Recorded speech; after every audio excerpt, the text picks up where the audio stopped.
Howdy y'all, welcome back to the Wright Brothers and a happy new year to all of y'all out there in the tribe. Now, as you know, when the new year starts, people typically make resolutions about ways they're going to act better than they did the year before. Unfortunately, Iran, it appears, did not get that memo. Today, Trey and I are going to jump into what's developing in Iran right now and really what to expect as we move forward into 2020, closer to the election and closer to a possible conflict with Iran. Welcome to the Wright Brothers. As president, my highest and most solemn duty is the defense of our nation and its citizens. We took action last night to stop a war. We did not take action to start a war. This is a very different administration than the United States has had in the past. Do not underestimate us and do not try us. The United States has the best military by far. We have the best intelligence in the world. If Americans anywhere are threatened, we have all of those targets already fully identified, and I am ready and prepared to take whatever action is necessary. And that in particular refers to Iran. Iran will never be allowed to have a nuclear weapon.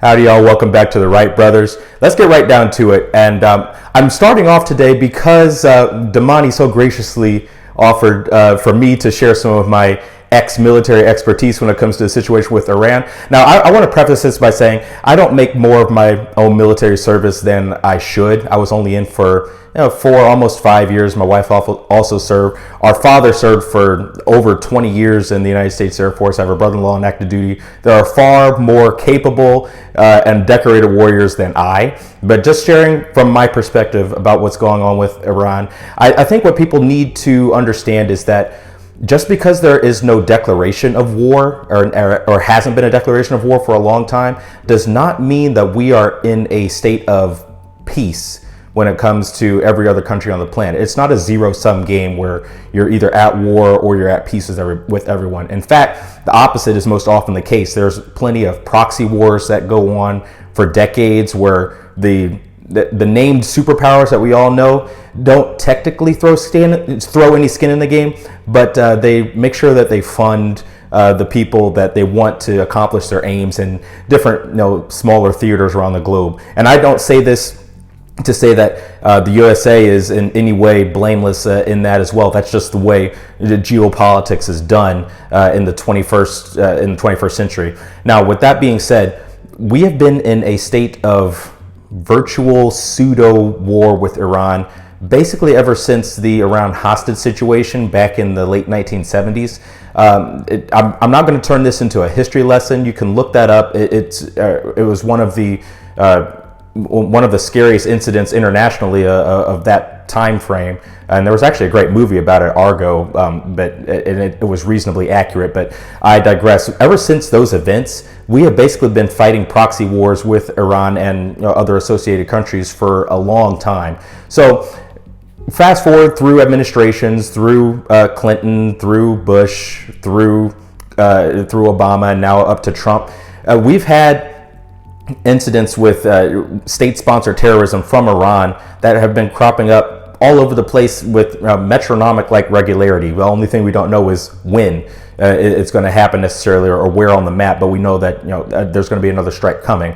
So Trump, to his credit, has shown a heartening proclivity to just take out these targets as they're needed. And actually, it's not even just Trump. As we mentioned in one of our previous videos, President Obama was absolutely right in pulling the trigger on going after Osama bin Laden. So this is something that we've shifted our military strategy to a bit over the last decade plus, is strategic strikes. You don't have to out and out declare war with an entire nation in order to accomplish an aim. And in this case, the aim, we saw President Trump authorized a strike to take out al-Baghdadi. But the big fish in the region was really this Major General Qasem Soleimani. And I say that because for decades he'd been persona non grata with the United States armed forces as far as authorizing and orchestrating strikes to take out military servicemen and women to the tune of hundreds, and that's no small feat on his part, and it's nothing that we care to overlook. So, Damani, I know you have a totally different perspective as a civilian. What do you make of all this, and how do you see a potential escalation playing out? Yeah, and that's the beauty here at the Wright Brothers, is you get more than one perspective, and that's really important.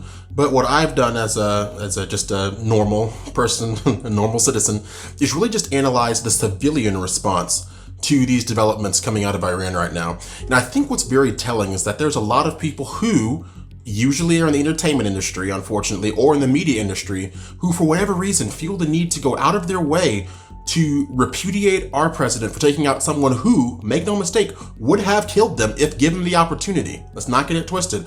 And they are more concerned with kissing up to Iran than celebrating the fact that a dangerous terrorist who killed untold numbers of people was taken off the board. I don't really understand that. We had not only Rose McGowan with her unbelievable declaration of shame for our president, saying that she feels like she's been held hostage. You know, if you feel that way and you're an American, you can leave.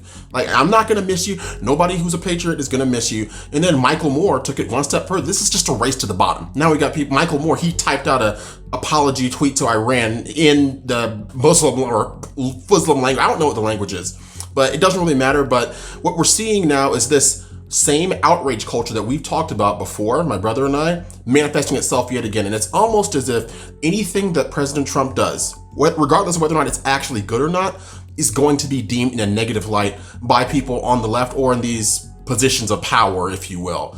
And what I really respect President Trump for is that he's not the kind of politician who is going to be as pusillanimous as his predecessor, Barack Obama. We all know, anyone who's in the know knows about the unmarked plane and pallets of cash and payments sent to Iran. And that's not the way America needs to lead. Now, bear in mind, remember, back when President Trump actually first announced that he was going to run for president, during his campaign, he mentioned something that really is striking, and that is the concept of peace through strength. And people don't seem to understand what that means, but peace through strength means you don't want to go to war, but when you do go to war, you want to make sure you have all the resources you need to protect your citizenry and protect your country first. And we've seen President Trump authorizing one of the largest military defense spending bills in U.S. history is that he is backing up what he said he was going to do, and the left can't stand him for it. I don't understand why they have this penchant for siding with the ostensible enemy in this case. But I know that everyone out there, everyone watching, more often than not is going to be on the right-hand side of the aisle. But I also do know that there are people on the left-hand side of the aisle, and I want to say this to you as well. You cannot like President Trump all you want. That's fine. It's a free country. You are blessed to live in a country where you can do that freely. But what you should not do is take your disdain for the highest office in the land so far that you are willing to make apologies for America taking out people who would kill you at a moment's notice if given the opportunity. And that's just my take, but I want to know, what are your thoughts on this entire situation unfolding with Iran? Obviously, you know, all the information is still coming out and we are monitoring it very closely. We want to engage with you. We love engaging with our base. We know that y'all have great thoughts to share with us and we read each and every one. My brother and I, it's just two of us, but we do our best to engage with y'all as best we can. But share with us in the comment section below what you think about this unfolding situation.